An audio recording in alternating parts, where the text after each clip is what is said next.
ഇത് നമ്മൾ നേരത്തെ ചെയ്തിട്ടുള്ള ഒരു ചെറിയൊരു ക്രാഫ്റ്റ് വർക്കാണ്. അപ്പോൾ ഇതിനകത്ത് കുറച്ചൊരു മേക്ക് ഓവർ ചെയ്തെടുക്കാൻ പോകാം കേട്ടോ. ദാണ്ട് ഈ ഒരു സാധനം നമുക്ക് വേണ്ട, ഇതൊന്ന് കട്ട് ചെയ്ത് മാറ്റുകയാണേ. എന്നിട്ട് ഇതിനകത്ത് കുറച്ച് സീക്വൻസും കുന്തൻ സ്റ്റോൺസും കുറച്ച് മിററും ഒക്കെ ഒട്ടിച്ചെടുത്തിട്ട് ഒരു ചെറിയൊരു മേക്ക് ഓവർ തന്നെ ചെയ്തെടുക്കുകയാണ്. അപ്പോൾ ഇതാണ്ടേ ചെയ്ത് കഴിയുമ്പം ഇതുപോലൊരു ലുക്കിൽ നമുക്ക് കിട്ടി. പിന്നെ ഞാൻ ഒരു 2 പെന്നിൻ്റെ ക്യാപ്പ് എടുത്തിട്ടുണ്ട്, ഡബിൾ സൈഡ് ടേപ്പ് ഒട്ടിച്ച് ഇതുപോലെ എടുത്തിട്ടുണ്ട്. ഇതെല്ലാം കൂടെ വെച്ചിട്ടുള്ള എൻ്റെ ഒരു ഫൈനൽ ഔട്ട്പുട്ട് എന്ന് പറയുന്നത് ഞാൻ നിങ്ങളെ കാണിച്ചു തരാവേ. ഇതാട്ടോ നമ്മൾ ആ പ്ലെയിൻ ആയിട്ട് ചെയ്തതിനെക്കാട്ടിലും ഭംഗി ഇങ്ങനൊരു മേക്ക് ഓവർ കൊടുത്തെടുത്തപ്പോഴല്ലേ കാണാൻ. ഇത് വീഡിയോ കാണുന്നതിനെക്കാട്ടിലും നേരിട്ട് കാണാൻ നല്ല ഭംഗിയാട്ടോ. ഇപ്പോൾ ക്യാപ്പ് എടുത്തത് എന്തിനാന്ന് മനസ്സിലായി, ഇതുപോലെ സാമ്പ്രാണിത്തിരി കത്തിച്ച് വെക്കാൻ വേണ്ടിയിട്ടോ. ഇതൊരു സാമ്പ്രാണി ഞാൻ 2ആയിട്ടും കട്ട് ചെയ്ത് വെച്ചിരിക്കുന്നതാണ്.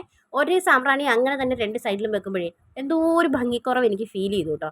അതുകൊണ്ടാണ് ഞാനിതാ ഇങ്ങനെ കട്ട് ചെയ്ത് ഇങ്ങനെ വെച്ചത്. ഒരെണ്ണം എടുത്തിട്ട് ഇത് കണ്ടോ, ഇങ്ങനെ മുഴുവനെ വെക്കുമ്പോൾ അത്രയും ഒരു ഭംഗി തോന്നുന്നില്ലല്ലോ.